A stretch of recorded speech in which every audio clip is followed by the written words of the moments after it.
The great crystal towers of Nexus Prime stretched into the purple sky like frozen lightning. Inside the largest tower, the Galactic Council chamber buzzed with the sounds of 847 different species. Translator devices hummed softly as thousands of voices became one unified language that all could understand. Ambassador Zethkar stood at the center of the vast circular chamber. His scaled hide gleamed under the bright lights as he raised his forearms for attention. The hegemony representative was known for his cold efficiency, and today he had business to discuss. Fellow council members, Zethkar's voice echoed through the chamber. We gather today to address a minor incident on the Outer Rim. A primitive species has made what they call a threat against the hegemony. Scattered laughter rippled through the chamber. The sound was strange. Some species clicked, others whistled, and a few made deep rumbling noises. But the translators made it all sound like laughter to everyone present. High Magistrate Velthara floated near the center of the chamber. Her ethereal form shimmered like heat waves as she spoke. Primitive species make threats often, Zethkar. Why waste the Council's time with this? Zethkar touched a control pad. The air above the chamber filled with a holographic image. It showed a small planet with blue oceans and green continents. Several small settlements dotted the surface, surrounded by basic defensive walls and simple energy shields. The humans of Kepler 442b established this colony without permission, Zethkar explained. They built on territory claimed by the hegemony over 3,000 years ago. Our automated defense systems removed the unauthorized settlement as per standard protocol. The hologram changed to show smoking ruins where the settlements had been. Broken walls, scattered debris, and patches of glass where the energy weapons had struck. It was efficient destruction, clean and complete. The humans lost approximately 12,000 colonists in the cleansing. Zethkar continued without emotion. However, a few survivors escaped to their transport ship. They sent this message before fleeing the system. The hologram shifted again. Now it showed the inside of a damaged spacecraft. Emergency lighting cast red shadows everywhere. A human male stood in the center of the image. His face was covered in ash and dried blood. His clothes were torn and burned. Behind him, other humans tended to the wounded. The man looked directly at the recording device. His eyes held something that made several council members shift uncomfortably. Not fear or despair, but a cold, determined anger. I am Captain Marcus Webb of the colony ship New Horizon, the human said. His voice was steady despite his injuries. You have destroyed our home. You have murdered our families, our children, our elders, people who never raised a weapon against anyone. The human stepped closer to the camera. You think this ends here? You think we will run away and hide? You are wrong. We will remember every name of every person you killed today. We will find you. We will hunt every last one of you across this galaxy. We will not stop. We will not forgive. We will not rest until justice is served. This I promise you. The message ended. The chamber fell silent for a moment. Then the laughter began. It started with a few chuckles from the Veltanari delegation. The crystalline Dominion representatives made their harmonic giggling sounds. Soon most of the chamber was laughing. The noise grew louder and louder until it became a roar of amusement. Hunt us? Wheezed Representative Clactor from the Insectoid Collective. With what ships? What weapons? They barely have fusion drives. Their entire species has maybe a dozen colonies, added another voice. We have conquered thousands of worlds. High Magistrate Velthara raised a glowing appendage for quiet. Zethkar, remind us, what is this species' technological rating? Zethkar consulted his datapad. Level 2.3 on the Galactic Standard Scale. They have achieved basic faster-than-light travel and primitive energy weapons.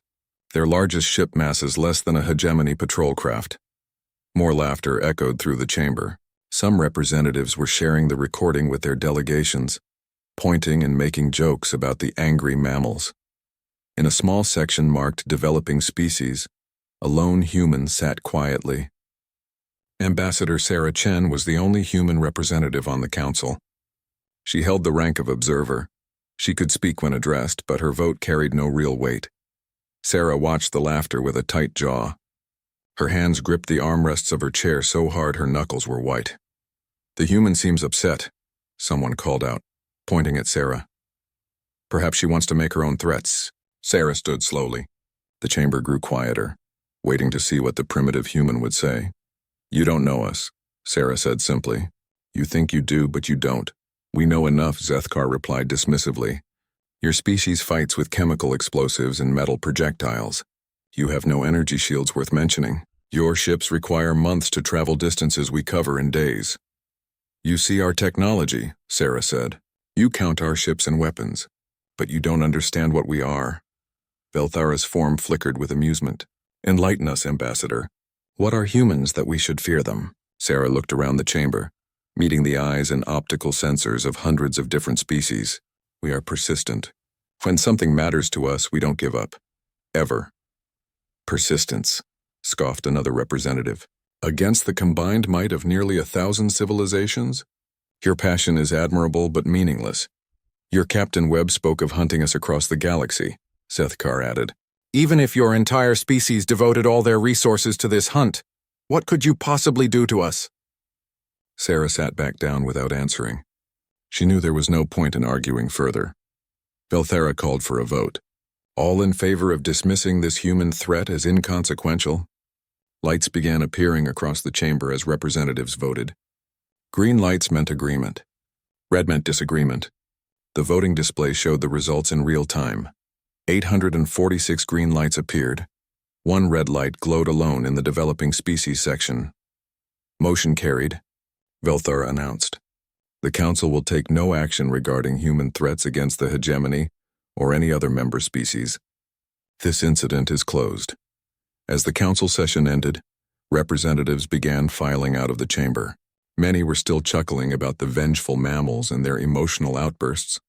Sarah Chen remained in her seat as the chamber emptied. Several representatives passed by her section, making comments loud enough for her to hear. Humans always think they're more dangerous than they are, one said. Typical mammalian response. All emotion. No logic, added another. They'll forget about this in a few years when they find something else to distract them. Finally, Sarah stood and walked toward the exit. At the chamber doors, Zethkar waited for her. Ambassador Chen, he said with mock politeness, I hope there are no hard feelings about today's vote. Politics can be disappointing sometimes. Sarah stopped and looked up at the towering reptilian ambassador. You really don't understand, do you? What is there to understand? Your people are angry. Anger fades. They will move on to other concerns. Sarah shook her head. That's where you're wrong. We don't just get angry and move on. When someone hurts us, really hurts us like you hurt those colonists, we remember. We carry that pain with us. It becomes part of who we are. And that makes you dangerous? Zethkar's throat made a sound the translator rendered as laughter. No, Sarah said quietly. That makes us patient. And patience is the most dangerous thing in the universe. She walked away, leaving Zethkar standing alone in the doorway. The hegemony ambassador watched her go, his amusement fading slightly. Something about the human's tone bothered him, though he couldn't say exactly what. Outside the crystal towers, Sarah looked up at the star-filled sky. Somewhere out there, Captain Webb and the other survivors were making their way back to human space. They would tell their story. They would show the recordings of what happened on Kepler 442b, and then the hunt would begin. The Galaxy Council had made their choice. They had dismissed the warning with laughter and scorn. Now they would learn what it meant to be hunted by humanity, but that lesson would come later. For now, the galaxy continued as it always had, the strong taking from the weak, the advanced looking down on the primitive, the many ignoring the few. Sarah Chen walked into the night, her footsteps echoing on the crystal walkways. Behind her, the council towers gleamed with their own light, beautiful and untouchable. They wouldn't stay that way for long. 3 months after the council meeting, Zethkar received his first disturbing report. It came from Commander Vexthu, who ran security for the hegemony's outer colonies. Sir, we have a problem. Vexthu's image flickered on the holographic communicator. Colony 7 Alpha has gone silent. Zethkar barely looked up from his paperwork. Colony 7 Alpha was a mining operation on a distant asteroid. These outer colonies sometimes had communication failures. Equipment malfunction? That's what we thought. But when our patrol ship arrived to check, Vexthu paused. The colony is empty, sir. Now Zethkar paid attention. Empty, define empty, no bodies. No signs of battle. No destruction. All the mining equipment is still there, still working. The living quarters are neat and clean. Meals were left half-finished in the dining hall. But everyone is gone. Zethkar frowned. How many colonists? 12,000. All vanished without a trace. Pirates? No evidence of outside ships, sir. Our security sensors show nothing unusual until the moment everyone disappeared. Then the cameras just show empty corridors and workstations. Zethkar was quiet for a moment. 12,000 people didn't just vanish. Search the surrounding systems. Check for escape pods, ships, anything. Already done, sir, nothing, but... Vexthu hesitated. What? We found something strange in the colony's central plaza. Someone built a monument. A monument? The communication screen changed to show a tall black stone pillar. It stood about 10 meters high and was covered in carved writing. The stone was polished smooth as glass. It's made from asteroid rock, Vexthu explained, but it's been shaped and carved with incredible precision. The writing is in our language. Zethkar could read the inscription clearly. In memory of those who died on Kepler 442b. Their names are not forgotten. Their deaths will not go unavenged. We remember, we endure, we hunt. Below that was a list of names. Thousands of them. Human names. There's more, sir, Vexthu continued. At the base of the monument, we found this. The screen showed a small recording device. Vexthu activated it, and the image of Captain Marcus Webb appeared again. But this time he was wearing military armor instead of torn civilian clothes. His face was clean and determined. Zethkar of the hegemony. Webb's voice was calm and cold. You destroyed our colony. You murdered our people. We told you we would hunt you. This is how it begins, one down. 846 to go. The recording ended. Zethkar stared at the blank screen for a long moment. Sir? Vexthu asked. Your orders? Double security at all outer colonies. Install additional sensor arrays. I want to know if a single dust particle approaches our territory. Over the next 2 weeks, similar reports came from across the galaxy. The Velthanari lost a research station in the Rigel system. 4,000 scientists and support staff gone without trace. No battle damage, no signs of struggle. Just empty rooms and another black monument with human names carved in stone. The Crystalline Dominion found their mining operation on Tau Ceti completely abandoned. 15,000 workers vanished while the automated systems kept running. The monument there was larger, made of crystal instead of stone, but the message was the same. Representative Klaktor of the Insectoid Collective called an emergency meeting. His species had lost 3 separate colonies in 1 week. Each time the same pattern. Complete disappearance of all inhabitants, no damage to facilities and those disturbing monuments. This is impossible, Klaktor buzzed angrily. Humans don't have the technology to move this many people without leaving traces. They don't have ships capable of stealth operations on this scale. High Magistrate Velthara's form shimmered with concern. Perhaps they have allies. Other species helping them. Who? Zethkar demanded. What species would risk war with the entire council over a human grievance? The question hung in the air unanswered. Maybe they're not moving people, suggested another representative. Maybe they're killing everyone and hiding the bodies. No, Klaktor replied. We tested the monuments. They detect traces of our people's DNA in the stone itself. Not from bodies, from living tissue. As if our colonists helped build these monuments willingly. That possibility was even more disturbing. No one spoke for several minutes. We need more information, Velthara decided. Zethkar, send a task force to the next likely target. Full military escort. See if you can catch these humans in action. Zethkar chose Colony 12 Beta for the trap. It was an agricultural world with 40,000 inhabitants and minimal strategic value. Perfect bait. He stationed 3 battle cruisers in the outer system, hidden behind sensor shadows, and waited. The attack came exactly as predicted. But it wasn't what anyone expected. The sensors detected nothing.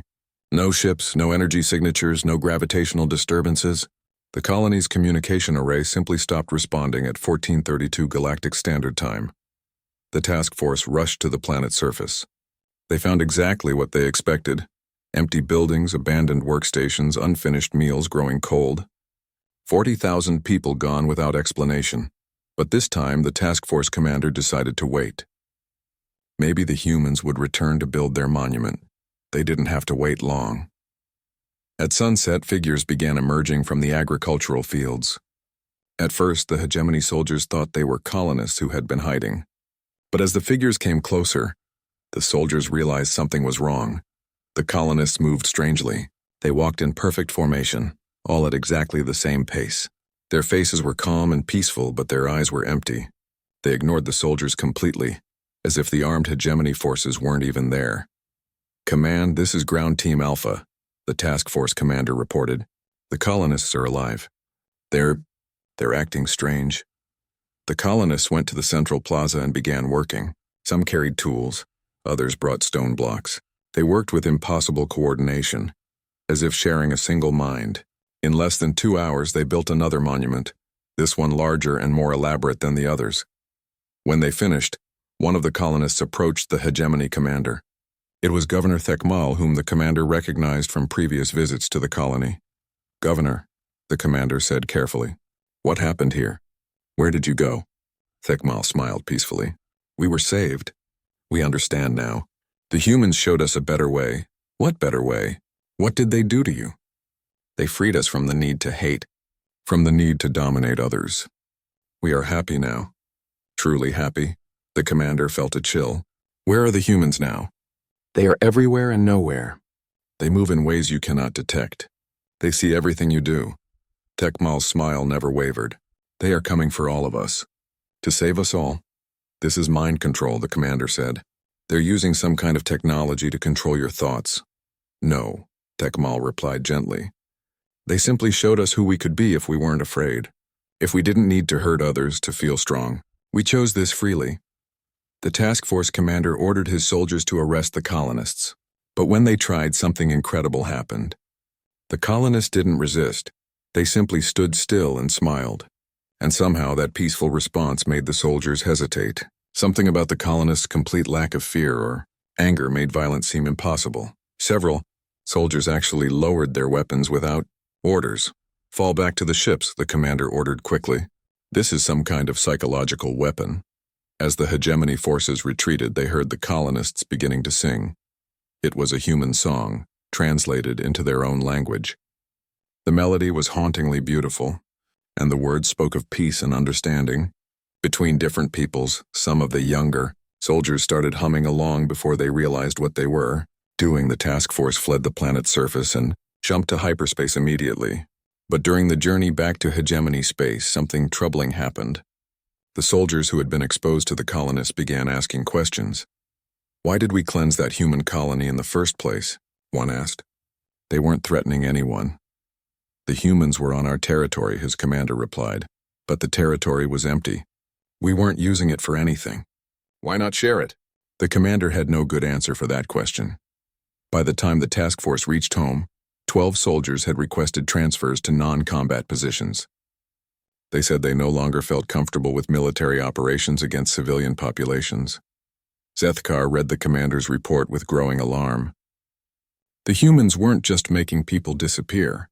They were converting them, changing their fundamental beliefs about violence and dominance. And somehow, just exposure to these converted individuals was affecting hegemony soldiers. The next day, Zethkar received reports from 17 different worlds. The pattern was accelerating.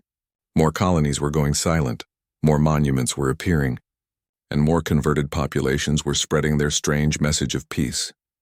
Captain Webb's face appeared on monitors across hegemony space. Always calm and determined. "We told you we would hunt you. We are patient. We are persistent. And we are coming for all of you." For the first time since the council meeting, Zethkar began to wonder if they had underestimated the humans. But even then, he couldn't imagine how wrong they had been. The emergency council session was unlike anything in galactic history. Representatives from 200 species demanded immediate action. The chamber buzzed with panicked voices and angry demands for military intervention. 67 colonies, Zethkar announced to the assembly. 67 separate incidents across 43 different species. Over 2 million of our people have vanished. High Magistrate Velthera floated at the center of the chamber, her ethereal form flickering with agitation. "And all of them converted to this strange peaceful behavior?" "The ones we've managed to contact, yes. They claim to be happier than ever before. They refuse to return to their homeworlds. They say they've been freed from the need for conflict." Representative Klaktor's chittering grew louder. "This is biological warfare. The humans must be using some kind of virus or chemical agent to alter brain function. "We've tested the converted populations," replied Dr. Zorthek from the Hegemony Medical Division. "No trace of biological agents. No chemical alterations. Brain scans show normal activity. In fact, stress hormones are significantly lower than baseline." "Then how are they doing it?" Velthara demanded. "We don't know," Dr. Zorthek admitted. "But whatever the method, it's spreading. Our soldiers who interact with converted populations begin showing similar attitude changes within days." The chamber erupted in worried chatter. If mere exposure could spread this effect, no one was safe. "I call for Operation Cleansing Light," Zethkar announced. Full military response. 200 species, 50,000 warships. We find the human home fleet and end this threat permanently. The vote was unanimous. Even the smaller species, who usually avoided military actions, agreed that the human threat had to be stopped. Admiral Vextar of the combined fleet took command of the largest military force in galactic history. Ships from hundreds of worlds gathered in the neutral zone, their combined firepower capable of sterilizing entire solar systems. Intelligence reports led them to a system designated only as Sol Adjacent 7 in their star charts. Long-range sensors detected unusual gravitational anomalies and energy signatures that didn't match any known technology. "Deploy battle formations," Admiral Vextar commanded as the massive fleet dropped out of hyperspace. Full defensive screens. Weapons ready. The system appeared empty. A single yellow star with 8 planets, no signs of industrial activity or orbital stations. But the sensor readings were all wrong. Massive gravitational distortions moved through empty space like invisible mountains. "Admiral," reported the sensor officer, "I'm detecting impossible readings. Energy signatures that shouldn't exist. Mass readings without corresponding visual contacts. Elaborate. Sir, according to sensors, there are objects out there the size of dreadnoughts, but we can't see them." Admiral Vextar frowned. "Stealth technology? Beyond anything in our databases. These readings suggest the ability to bend space itself around their ships." As if responding to his words, the space in front of the fleet began to shimmer. Reality twisted and folded, and suddenly they were no longer alone. The human fleet emerged from what could only be described as folded space. Their ships were unlike anything in the Council databases, sleek, organic-looking vessels that seemed to flow rather than fly. Energy crackled around their hulls in patterns that hurt to look at directly. "My God," whispered the sensor officer. "How many of them are there?" The answer came from the tactical display. 12,000 human ships had just appeared from nowhere. Each one radiated power signatures that dwarfed anything the Council fleet possessed. "Impossible," Admiral Vextar breathed. "Intelligence reports said humans barely had 100 warships total." "Admiral, we're being hailed," the communications officer reported. The main screen flickered to life, showing the bridge of the lead human vessel. A woman in military uniform stood at the center. Admiral Sarah Chen, the former Council observer. "Admiral Vextar," Sarah said calmly. "You've come a long way to die today." Admiral Chen, "I assume you're here to surrender and discuss terms for ending this conflict." Sarah smiled without humor. "You still don't understand, do you? There is no surrender. There are no terms. You made your choice when you laughed at our warning. Your fleet is outnumbered 4-1, Vextar pointed out. Surrender now and we might show mercy." "Watch carefully," Sarah replied. "This is the last lesson your species will learn as predators." The human ships moved. Not like spacecraft, like living things. They flowed through space in impossible patterns, their formations shifting and changing, like schools of fish or flocks of birds. "All ships open fire," Admiral Vextar commanded. The Council fleet unleashed everything they had. Energy beams, kinetic projectiles, fusion missiles, plasma torpedoes. The combined firepower of 50,000 warships lit up the system like a second sun. None of it touched the human ships. They moved through the incoming fire as if it wasn't there. Beams passed through them harmlessly. Missiles changed course and flew away. Kinetic rounds simply stopped in mid-flight and drifted away. "How are they doing that?" Vextar demanded. "Unknown, sir. Our weapons seem to be having no effect." The human ships reached optimal firing range and stopped their impossible dance. For a moment, silence filled the space between the two fleets. Then the humans attacked. But they didn't use conventional weapons. Instead, each human ship emitted a pulse of energy that passed through the Council ship's shields like they weren't there. The energy washed over the crews and immediately something terrible happened. "Admiral, The communications officer reported. I'm receiving surrender requests from everyone. Everyone. All 50,000 ships, sir. The crews are laying down their weapons and requesting peaceful surrender. Admiral Vextar looked around his own bridge. His crew was calmly shutting down weapon systems and defensive screens. Their faces were peaceful, almost serene. What are you doing? Vextar shouted. Return to battle stations. We don't want to fight anymore, Admiral, his weapons officer said gently. Fighting is pointless. It only causes suffering. This is mutiny. No, sir. This is sanity. Why would we want to hurt these humans? They haven't threatened us. They're only defending themselves. Admiral Vextar felt a strange calm trying to settle over his own mind. Part of him wanted to agree with his crew, to put down his weapons and embrace peace. But he fought against the feeling. It's some kind of mind control weapon, he said. Is it, Admiral? Asked his tactical officer. Or are we finally seeing clearly? When was the last time you felt this peaceful, this free from anger and fear? On the main screen, Admiral Chen spoke again. Your crews are not being controlled, Admiral Vextar. They're being offered a choice. They can continue to live in fear, fighting endless wars over resources and territory, or they can choose to lay down their weapons and build something better. You're taking away their free will. No. We're taking away their need for violence. Free will remains. They're choosing peace because peace makes more sense than war. Your entire civilization is built on the idea that the strong must dominate the weak. We're showing you that strength can be used to protect instead of conquest. Admiral Vextar looked around his bridge again. His crew was humming softly, the same human song they'd heard on the converted colonies. They looked happier than he'd ever seen them. What did you do to them? We reminded them who they could be if they weren't afraid all the time. If they didn't need to hurt others to feel strong. Your people are naturally cooperative and kind, Admiral. They've just been taught that cooperation is weakness. The truth was devastating. Vextar could see it in his crew's faces. They weren't being controlled, they were being liberated. Freed from the constant stress of military life, from the need to always be ready for violence. The converted populations, Vextar said slowly, they really are happier, they are. And they're productive, creative, and fulfilled in ways your civilization has never allowed. When people don't have to spend their energy on conflict, they can focus on building, creating, exploring. But our culture, our way of life, your way of life is based on taking what others have built. Our way of life is based on building together. Which sounds better to you? Admiral Vextar was quiet for a long moment. Around him, his crew continued their peaceful work, preparing the ship for what they clearly saw as liberation rather than defeat. What happens now? He asked finally. Now you have the same choice everyone else gets. You can fight this change and remain miserable, or you can embrace it and discover what your people could become if they weren't constantly at war.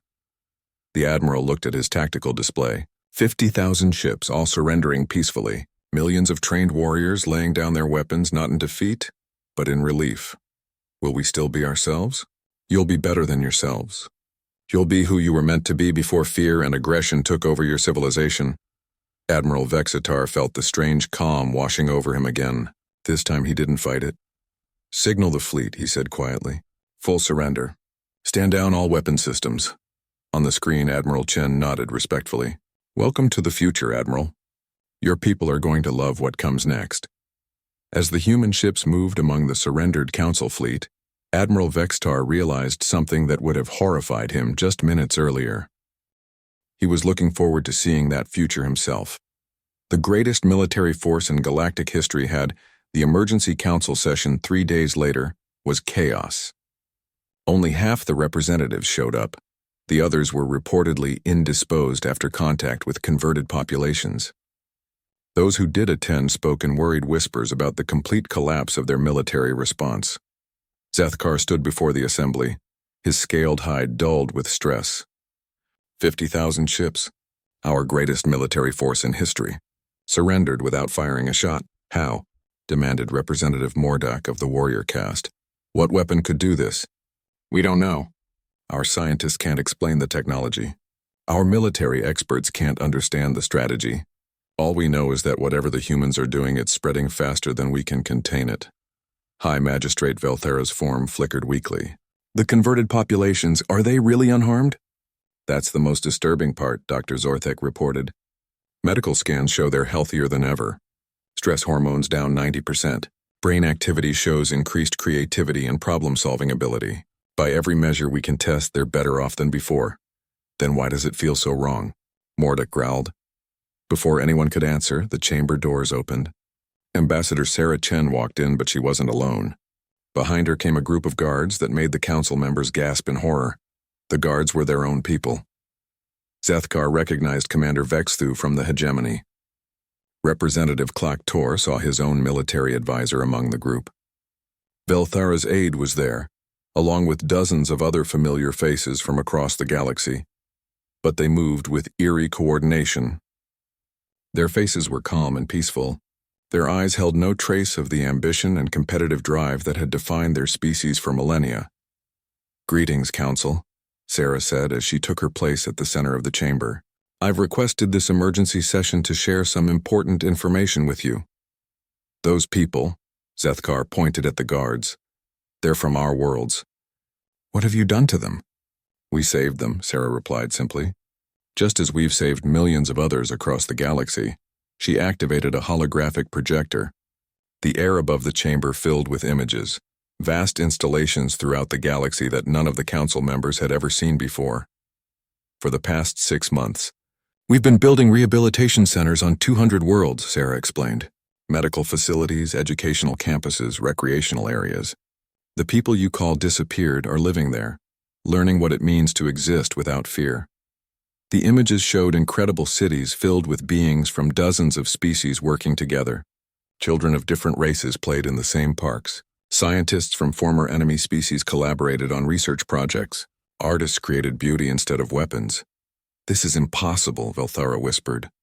"These species have been at war for thousands of years."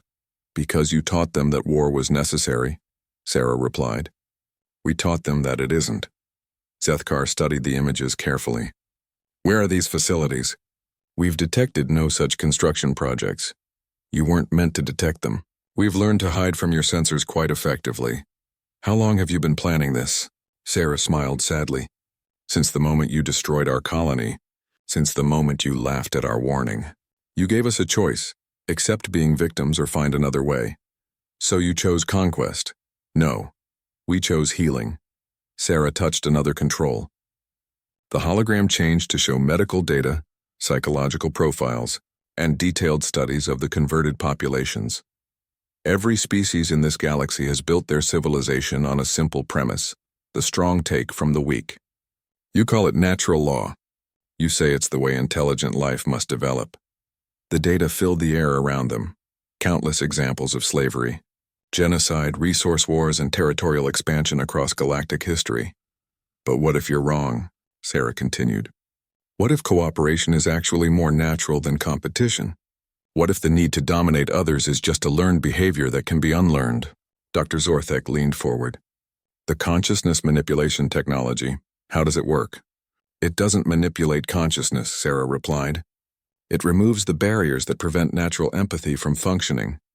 Every species in this galaxy is capable of cooperation and kindness. But you've spent so long being afraid of each other that you've forgotten how. You're changing the fundamental nature of who we are. No, we're revealing who you really are underneath all the fear and aggression. The people in our facilities aren't controlled. They're free. Free from the constant stress of preparing for war. Free from the need to always be stronger than everyone else." Commander Vexthu stepped forward. The council members recognized him immediately. He had been one of their most decorated military officers. "Vexthu," Zethkar said urgently, "report your status. Are you being held against your will?" Vexthu smiled peacefully. "I am exactly where I choose to be, Ambassador. For the first time in my life, I wake up each day without wondering who I need to fight. I go to sleep without planning how to defeat my enemies. It's wonderful. But you were proud of your military service. You lived for the honor of battle. I live for those things because I was taught they were important. Now I know better. I work in education now, teaching young people from different species how to understand each other. It's far more satisfying than warfare ever was." Zethkar felt something cold in his chest. "You're not the same person. I'm exactly the same person. I just don't need to hurt others anymore to feel worthwhile." Sarah activated another holographic display. "This is the most important thing I want to show you." The image showed a detailed analysis of galactic history over the past 50,000 years. Wars, extinctions, resource depletion. environmental destruction, an endless cycle of civilizations rising through conquest and falling through overextension. This is where your path leads, Sarah said. Eternal conflict, endless suffering, eventual collapse. We've seen it happen to 47 different galactic civilizations in this region of space alone. 47 civilizations. Velthara's form flickered with shock. All of them followed the same pattern. Technological advancement through competition and warfare. Expansion through conquest. Eventual resource depletion and mutual destruction. The galaxy has been through this cycle dozens of times, Mordak growled. And you think your way is better? We know our way is better, because we've seen the alternative. Sarah touched the projector again. New images appeared, not from the current galaxy, but from somewhere else entirely. Advanced civilizations working together across impossible distances, technologies that seemed like magic, beings of incredible diversity cooperating on projects that spanned millennia. These are the gardeners, Sarah explained. They've been watching this galaxy for hundreds of thousands of years, waiting for a species to break the cycle of violence. They made contact with us after the council meeting. Aliens? Zethkar's voice was barely a whisper. More advanced than us? So advanced that our entire galactic civilization looks like children playing with sticks. They could have ended all conflict in this galaxy millennia ago, but they have rules. They only help species that choose to help themselves first. And they chose humans? They chose the first species willing to try something other than conquest. That happened to be us. The chamber fell silent as the implications sank in. Everything they thought they knew about the galaxy, about their place in the universe, had just been turned upside down. The consciousness modification technology, Dr. Zortek said slowly, it's not human. The technology is Gardner design, adapted for use with the species in this galaxy. But the choice to use it, the decision to offer healing instead of revenge, that was purely human. Why? Velthara asked. Why offer us this when we destroyed your colony? Sarah was quiet for a moment. When she spoke, her voice was soft. Because we understand pain. We know what it's like to lose everything you care about. We could have used the Gardner technology to make ourselves the new galactic masters. We could have turned you all into our servants. She gestured to the converted guards around her. But that would have made us just like you. Instead, we chose to break the cycle, to show that strength can be used to heal instead of harm. What happens now? Zethkar asked. Now you have the same choice everyone else gets. Accept conversion and discover what your people can become without fear and aggression driving them. Or remain as you are and watch as more and more of your populations choose peace over conflict. And if we choose to fight, Sarah's expression grew sad, then you'll lose. Not because we'll destroy you, we won't harm anyone, but because your own people will choose to leave you. They'll see what the converted populations have, and they'll want it for themselves. As if to prove her point, several council members had been listening to the converted guards talk quietly among themselves. The guards were discussing art projects, scientific research, and philosophical questions with an enthusiasm that none of them had ever shown for military or political matters. Representative Korthak of the Mining Guild looked fascinated. You're really building faster-than-light communications networks just for sharing music and poetry? Why wouldn't we? Replied his former aide. When you don't have to spend Bendif. 2 weeks after Sarah Chen's revelation, the Galactic Council faced its final decision. The Great Chamber was only half full. Many representatives had already chosen conversion and were living peacefully in human rehabilitation centers. High Magistrate, Velthara floated at the center of the chamber, her ethereal form dimmer than ever before. Around her, the remaining representatives argued in desperate whispers about their impossible situation. We're losing entire populations, reported what remained of the hegemony delegation. 3 more worlds chose voluntary conversion yesterday. They're dismantling their military bases and sending their weapons to recycling centers. The same is happening across all our territories, added the Crystalline Dominion's speaker. Our people are choosing peace faster than we can replace them with new colonists. Zethkar stood at his podium, looking older than his years. We have to face reality. The humans have won. Not through conquest, but through something far more dangerous. They've made our people happy. There has to be a way to reverse the process, insisted Representative Mordak. No technology is permanent. We can find a cure for contentment? Belthara's voice carried bitter irony. A cure for the absence of fear and hatred? What exactly would you cure them of? Dr. Zorthek had spent weeks studying the converted populations. His report was devastating. Every medical test shows improvement. Lower stress hormones, better immune function, increased creativity, enhanced problem-solving abilities. By every measure we can quantify, the converted individuals are healthier and more capable than they were before. Then why does it feel like death? Mordak demanded. Because it is death, said a new voice from the chamber entrance. Death of everything we've built our identities on.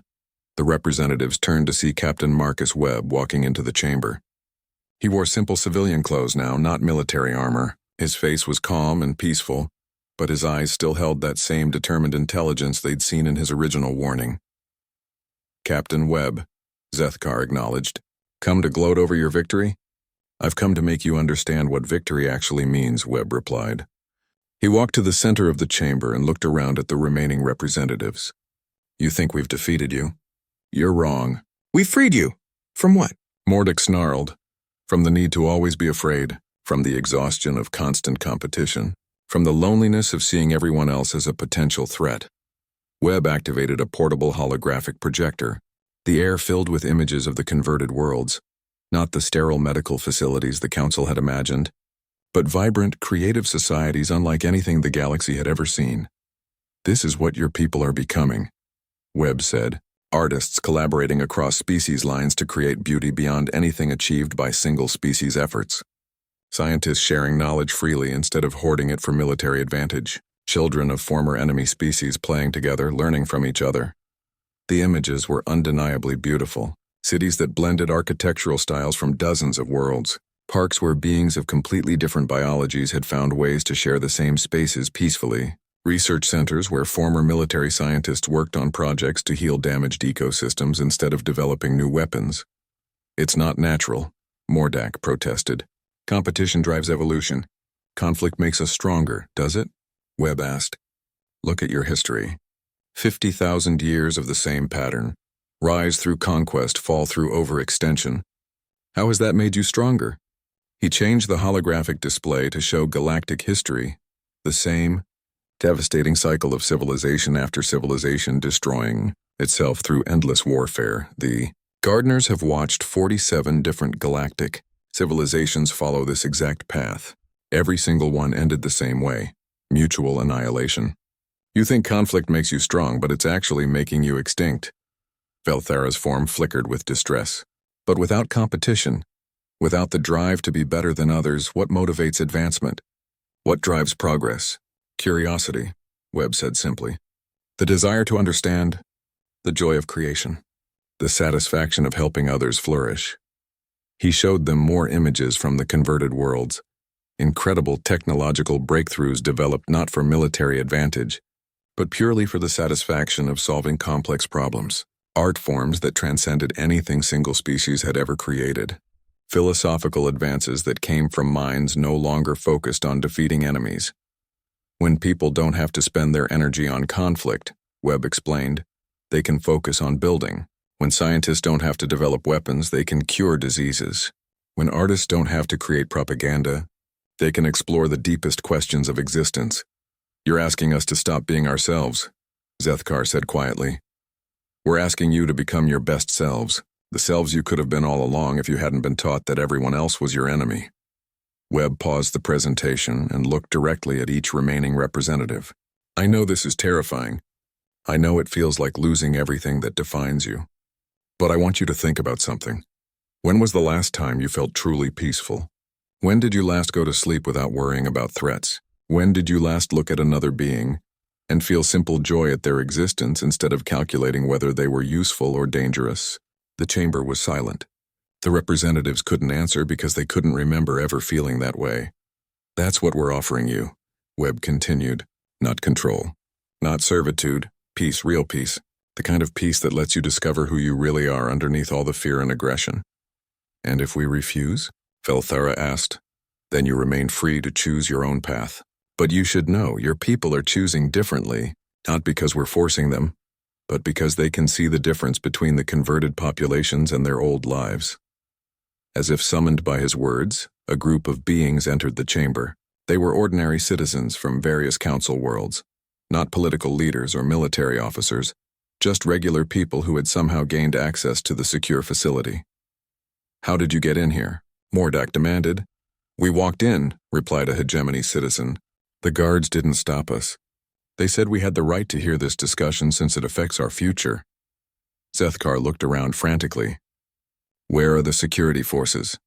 "They're here," the citizen said, gesturing to the chamber entrance. "They're just not stopping anyone anymore. They said they couldn't see the point in keeping people away from information that might help them." Sure enough, the security guards were still at their posts, but they weren't preventing anyone from entering. They stood calmly by the doors, occasionally greeting newcomers with friendly nods. "They've been converted," Mordak accused. "No," replied one of the guards. "We've been thinking, and we realize that keeping people ignorant doesn't actually protect them. It just keeps them afraid." More citizens were entering the chamber now, hundreds of them from dozens of different species. They came peacefully, quietly taking seats in the observation areas. Their faces showed curiosity and hope rather than the fear and anger that had dominated galactic politics for millennia. "You see," Webb said to the representatives, "this is how change really happens. Not through force or manipulation, but through people seeing a better option and choosing it freely." He gestured to the growing crowd of ordinary citizens. "These people haven't been converted. They haven't been processed through our facilities. They're making their choice based purely on what they've observed about the converted populations." One of the citizens, an elderly Velthanari, stood up to speak. "My grandson lives in one of your facilities now. When I visit him, I see something I've never seen before. He's not afraid. He wakes up excited about his work. He talks about his friends from different species like their family. He's healthier and happier than he ever was in our old society." "But he's not the same person," Velthara protested. "You're right," the elderly being agreed. "He's better. He's who he always could have been if we hadn't taught him to be afraid of everyone who wasn't exactly like him." More citizens began speaking up, sharing similar stories. Children who had visited converted worlds and returned home asking why their own people were so angry all the time. Workers who had seen converted factories where beings from former enemy species collaborated joyfully on projects that benefited everyone. "The choice is spreading," Webb observed. "Not because we're forcing it, but because people can see the difference.